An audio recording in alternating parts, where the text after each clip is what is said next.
श्री स्वामी समर्थ मित्रांनो, कोकण म्हटलं की तिथे भूते मतलब प्रमाणात वावरत असतात असा समज आहे.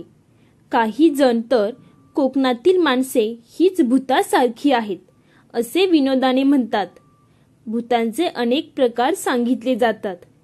मेल्यानंतर जर इच्छा अतृप्त असतील तर आत्मा पुढच्या गतीला न जाता घुटमळत राहतो. स्त्री आत्मा स्त्री भूत होतो व पुरुष आत्मा पुरुष भूत होतो असा समज आहे. निरनिराळ्या व्यक्तींच्या मृत्यूनंतर कोणत्या भूतांमध्ये त्यांचे रूपांतर होते तेही सांगितले जाते. भूतांच्या नावाची यादीही सांगितली जाते. ब्रह्म, राक्षस, झोटिंग, लावसट, भुताळी, जाखीन, मुंजा इत्यादी. सरकारी अधिकाऱ्यांची जशी एक उत्तरंड असते तशीच भूताची एक उत्तरंड सांगितली जाते.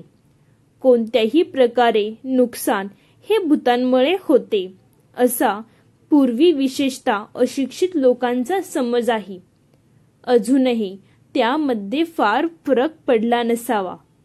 जर माझा समज आहे, प्रत्येक गावात एक देवीचे देऊळ असते व तिथे एक भगत असतो.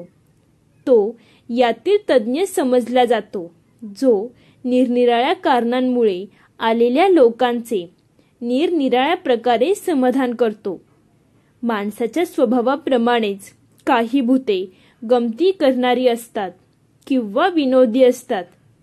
काही आपले संरक्षण करणारी असतात तर काही दफाफटका करणारी, नुकसान पोहोचवणारी असतात. तर काही निर्विष असतात, ती केवळ गंमत करतात. तर काही गुंडगिरी करणारी असतात. मनुष्यांच्या प्रवृत्तीप्रमाणे भूतांचीही प्रवृत्ती निरनिराळी असते. माझा आज गंमत करणाऱ्या भूताची गोष्ट सांगण्याचा विचार आहे. हे भूत साधारण मध्यरात्रीच्या सुमारास काळोख्या रात्री भेटते. कोणत्याही सडावर म्हणजे डोंगर माथ्यावरील दगडांच्या व मोठ्या गवताचा असा उंच सखल भाग. मध्यरात्रीच्या सुमारास काळोख्या रात्री केव्हाही व कोणालाही हे भेटू शकते.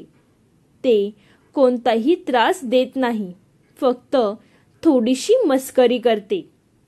घाटावरही हा प्रकार आढळतो. त्याला चौका असे म्हटले जाते.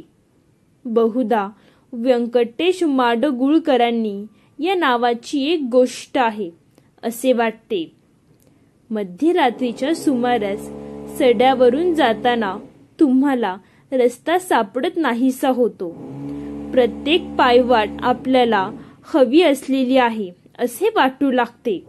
माणूस ओसाड सडकावर अशा प्रकारे रात्रभर दमेपर्यंत गोल गोल फिरत राहतो व शेवटी दमून बसतो. सकाळ झाल्याशिवाय त्याला आपली योग्य वाट कोणती व आपण कुठे आहोत हे कळत नाही.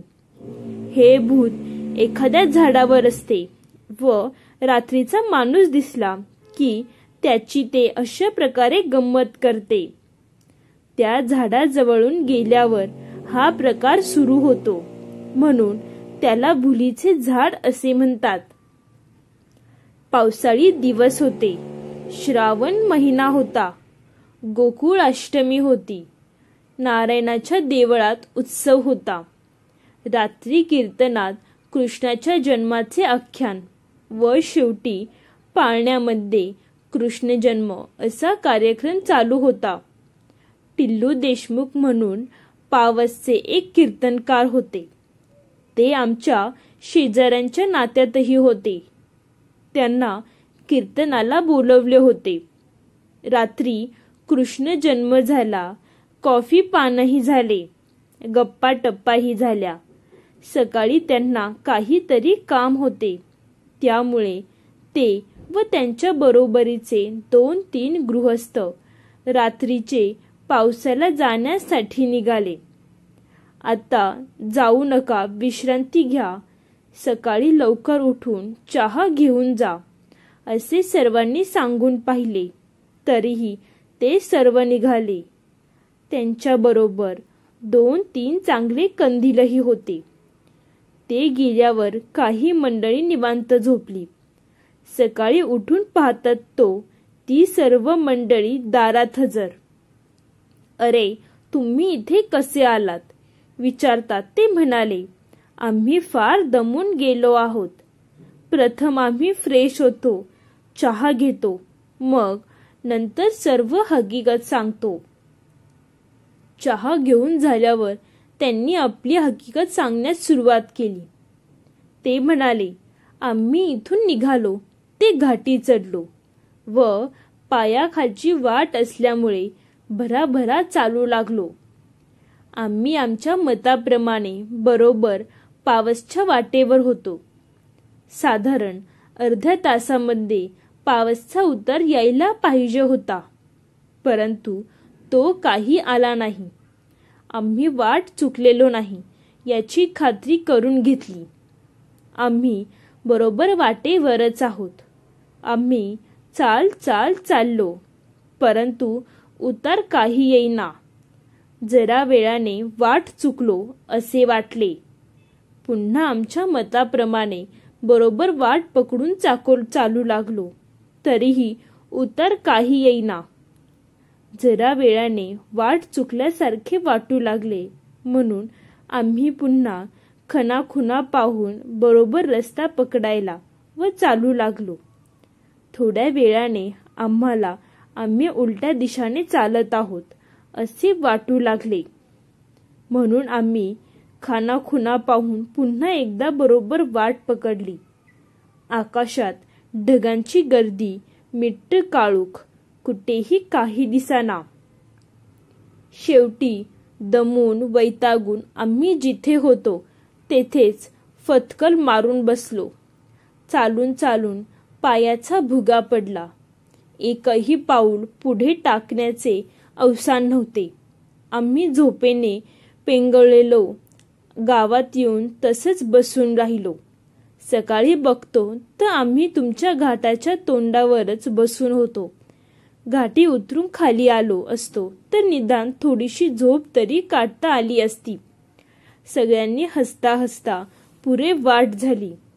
भुलीच्या झाडावरील भूताने त्यांना धमधमवले व व्यवस्थित काळजीपूर्वक घाटीच्या तोंडावर आणून सोडले. उजाडताच आम्ही कोठे आहोत आमच्या लक्षात आले व परत फिरण्याऐवजी येथे येऊन फ्रेश होऊन चहा घेऊन जावे म्हणून घाटी उतरून परत आलो. भुलीच्या झाडावरील भूत मनातून मनपूर्वक हसत असावे. त्यानंतर बुवा पुन्हा आयुष्यात कधी रात्रीचे सड्यावरून गेले नसावेत. तर मित्रांनो, तुम्हाला ही भुलीच्या झाडाची कथा कशी वाटली हे कमेंटमध्ये नक्की सांगा. तुम्हाला जर ही कथा आवडली असेल तर व्हिडिओला लाईक करून चॅनेलला सबस्क्राईब करून कमेंटमध्ये श्री स्वामी समर्थ लिहायला विसरू नका. धन्यवाद मित्रांनो. बोला श्री स्वामी समर्थ.